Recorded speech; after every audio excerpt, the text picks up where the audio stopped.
So hi and welcome back, and I'm just down by the river again.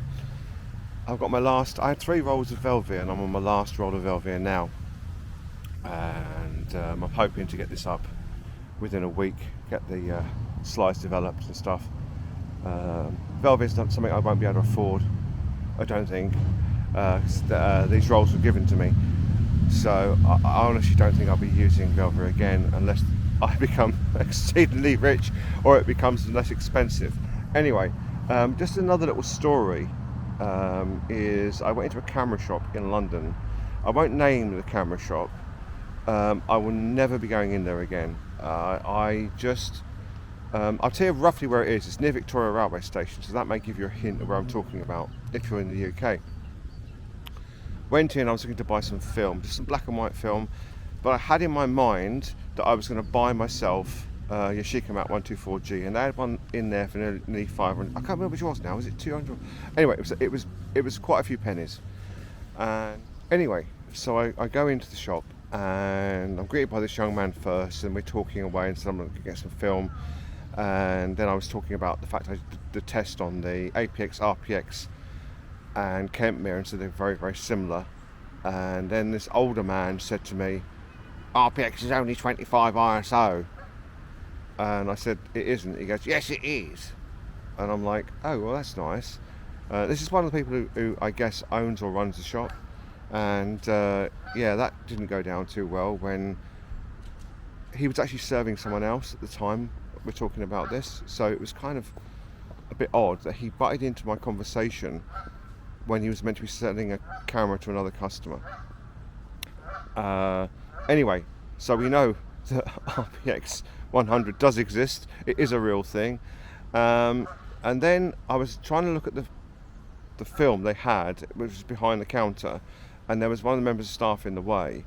And next thing I know, this woman says, I said, "What are you looking for?" I said, "I just want to get some film. I don't know yet." "Well, what do you want?" she said. And I'm like, "Do you know what? If you're going to be that rude to me, I'm going to leave. And I'm never going to go back there." It's not difficult to be in a shop and to be polite to somebody and to be nice to them.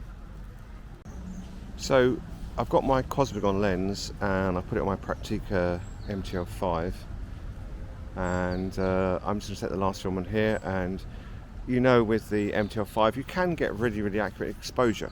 However, it's not always the easiest thing to do, so I'm quite interested to see how well these turn out, whether they're soft. I know the Cosmogon lens doesn't work well fully open at all. You get your best out of it, get some really amazing images at f8, so I'm trying to keep the lower apertures rather than open up. I've opened up of some leaves, which I'll show you now. And yeah, so let's carry on. I think the biggest issue I have with the Cosmogon lens, and you can see it very visibly when you're trying to set up a shot. So I was going to try to take some shots of the leaves and lit by the sun in the background, and you get the most amazing amount of flaring, which is going to completely ruin the shot unless you want to do a shot that's got lots of flaring in it. So yeah, I've had to leave that, or I've had to come up, see if I can come up with something a bit better so I can get the shot without all the flaring, so it can be like shaded and have like a hood effect on it, so it stops the actual flaring. But I don't have a hood for it, so, and I don't know if that make much difference anyway, to be honest with you. It's the nature of the beast of the lens which makes film photography much more fun. Okay, so I want to go through this roll of film I took on my Praktica with a Cosmogon lens, and yeah, it's what you'd expect, really. You know, centimeter reading. They're not brilliant, but it's not necessarily about brilliance, is it? It's not necessarily about having the ultimate photograph. I mean, I think there's probably only one of these photographs I actually really, really like, but that's by the by. I've been out, I've had a great time, really enjoyed taking these photographs, enjoyed that delay in getting the slides back from the processors and then bringing them to you, which is what is the fun of it, you know. So I'm going to take you through a few of them. I'll look at a few of them. Okay, I just want to go through a few of these photographs, and I spent the past 10 minutes filming and recording this, and the mic wasn't recording. For some reason it switched itself off, or I hadn't pressed the record button or something. It's very, very sort of thing I do when I'm doing these type of things. Anyway, so I just want to show you a couple of these shots. I don't want to go through all of them. I did go through all of them before and it was getting a bit long. Love this shot. I love the way I've got the swan here and then the canoeists or kayakers. Someone tell me what the difference is canoe and kayak, please, in the comments below. And obviously these trees are in shade and these ones are in the light. So it gives a kind of nice contrast. I did zoom in to the shot. So I go in a bit. So I go up to 100%. And they don't look too bad. Remember, this is a a Cosmogon lens. It's not like my other lenses. It's not like my Olympus lenses I use, and it's the sort of thing you need to expect on this type of setup. And I'm going back to my roots. I'm actually going to do a video going back to my roots of photography, which would be quite interesting. So I'm going to go through a few more, and this one. This did have the desired effect with the chair silhouetted, and then that tree again in the background there, and the trees hanging over trees. They are out of focus, and that's because there's a couple of reasons. That I had lower shutter speed, and the wind was blowing, I think, quite a lot on this side, and the focal distance for infinity is quite a long way with the Cosmogon lens. Okay, I don't want to keep on. I don't want to go through all of them. Now, the photograph I talked about at the start, and I showed it to you. This is the one I had it wide open.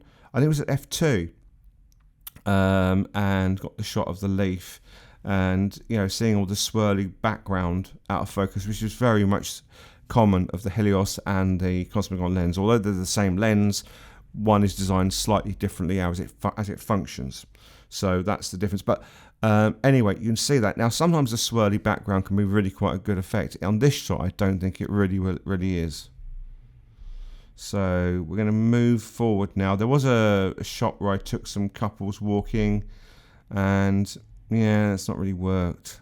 I think that's the difference between myself and a lot of the other YouTube photographers. So I'll show you the crap shots as well. I'll show you the ones I'm really disappointed with as well, because we know it's not all about taking photographic perfection, and that certainly isn't what I'm about. I don't pick the two that are really good and talk about them. I show you all the stuff. There's another one I'm going to show you now, and this didn't quite work out either. This is the shot of the fence when I was in this park near where my parents live.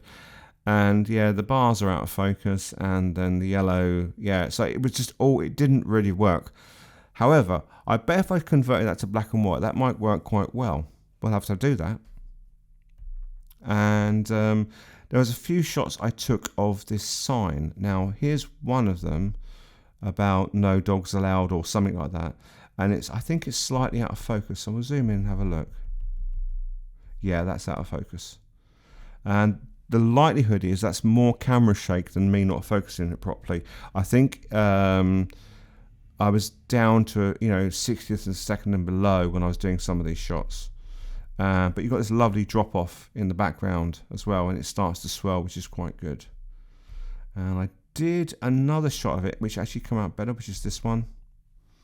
And that one I really like. It's probably the only shot on here I like.